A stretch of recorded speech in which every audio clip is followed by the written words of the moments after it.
Anda kembali di Breaking News bersama saya Syafaati Suryo. Pemirsa, ledakan terjadi di sejumlah wilayah di Ukraina pasca Rusia meluncurkan serangan ke Ukraina sejak Kamis pagi waktu setempat.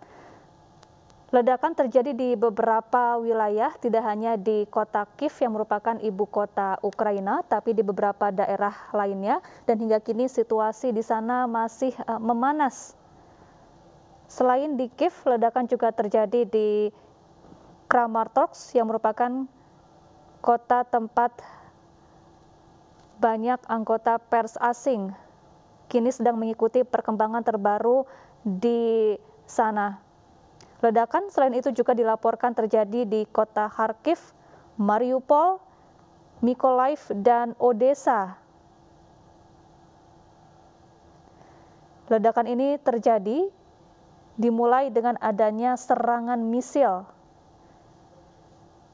Pemerintah menyebut bahwa invasi skala penuh sudah dimulai di sana.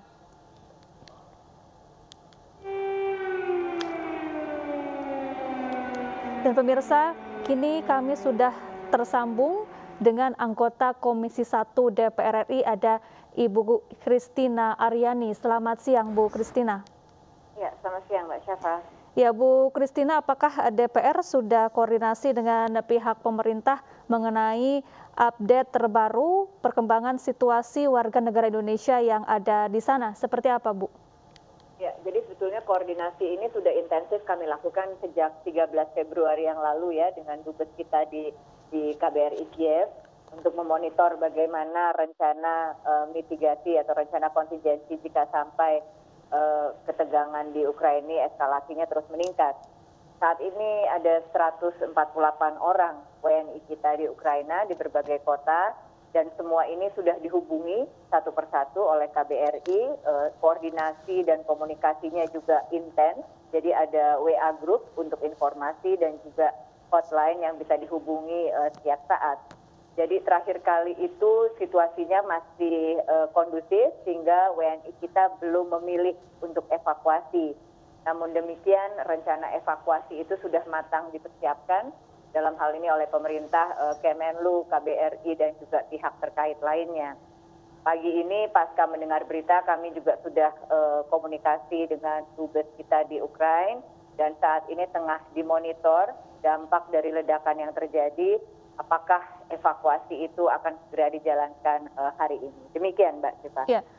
Jadi apakah ke 148 WNI ini akan segera dipulangkan dari Ukraina, Bu?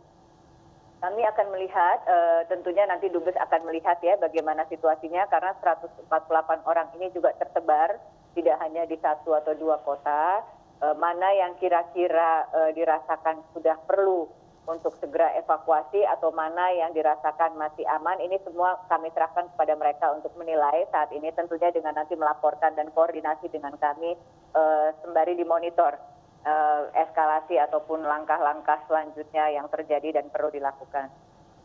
Ya, Bu Christina, jadi ke 148 WNI saat ini mereka berada di tempat yang dapat dikatakan aman, begitu ya, Bu? Betul, sampai kemarin mereka semua dalam keadaan aman. Oke, baik. Ibu, terkait serangan Rusia terhadap Ukraina pada hari ini, kemudian apa respons DPR dan apa yang semestinya harus dilakukan oleh pemerintah? Ya, kami sangat jelas sangat menyayangkan kejadian serangan ini, dan sejak awal juga pemerintah Indonesia, Presiden juga pernah menyatakan bahwa segala perbedaan ini sejogianya diselesaikan dengan damai ya, tapi ini sudah masuk ke ranah yang memang mungkin di antara pihak-pihak yang bersekutu, ditambah lagi juga beberapa negara yang terlibat dalam hal ini sudah tidak mungkin ditemukan lagi. Tentunya kami sangat menyayangkan, namun concern kami saat ini jelas terkait dengan situasi dari WNI kita yang ada di Ukraina, dan yang kedua adalah dampak yang mungkin bisa ditimbulkan akibat adanya serangan ini kepada kepentingan Indonesia ke depan. Ya, apa saja dampak khusus yang bisa terjadi terhadap Indonesia akibat serangan Rusia terhadap Ukraina ini, Bu, terutama dari segi keamanan, kemudian perekonomian, dan juga politik luar negeri? Ya, yang pasti terjadi adalah setiap krisis ya, setiap serangan atau apapun juga akan membawa dampak terhadap ekonomi. Yang pertama kali pasti terkena dampak itu adalah harga minyak. Nah, Indonesia ini kan juga menjadi salah satu pengimpor minyak, sehingga ini akan berimplikasi langsung pada anggaran yang harus disediakan oleh Indonesia. Dari situ efek dominonya biasanya tendensinya juga akan kemana-mana. Itu jadi menjadi satu perhatian juga yang perlu diwaspadai. Lalu yang kedua terkait dengan Indonesia punya hajatan besar ini. Tahun ini kita menjadi presidensi daripada G20. Telah diatur agenda yang rapih ya, yang mana kami khawatir ini juga bisa menjadi tantangan tersendiri pada rencana yang telah disusun oleh Indonesia. Tidak bisa dinafikan bahwa ada Amerika Serikat, ada Rusia, lalu ada Uni Eropa juga dalam G20 yang mana mungkin ini akan menjadi atau membuat rencana yang sudah disusun ini akan ada sedikit dampak tentunya, dan ini juga kita harus siap mengantisipasinya. Apa langkah-langkah yang akan dilakukan oleh DPR dan juga pemerintah pasca peristiwa ini untuk turut serta menciptakan perdamaian dunia, Bu Christina? Kalau untuk pemerintah harus ditanyakan langsung kepada pemerintah, karena saya tidak berbicara atas nama pemerintah di sini. Tapinya kami mendukung sikap pemerintah selalu dalam berbagai fora internasional. Indonesia selalu menyampaikan kita cinta damai, kita mengedepankan dialog, ya, selalu dialog untuk menyelesaikan perbedaan pendapat. Itu pada intinya sikap Indonesia yang selalu disuarakan Ibu Menlu dalam berbagai forum dan juga oleh Bapak Presiden.